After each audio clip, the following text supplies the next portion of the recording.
Alright, I'll show you how to put your new 4-to-1 sleeve on your Harken pulley.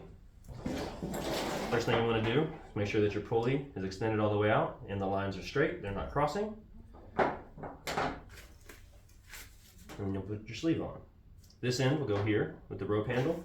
This end with the Velcro will go down there with the release handle. Open it up. Putting this end of the pulley into there, let gravity pull it down. Reach in, pull it the rest of the way through. Make sure you pull your handle out. And on this end, using the Velcro, secure it around the swivel, and then just attach your carabiners. This end will go through the grommets, swivel, other grommet. There you go.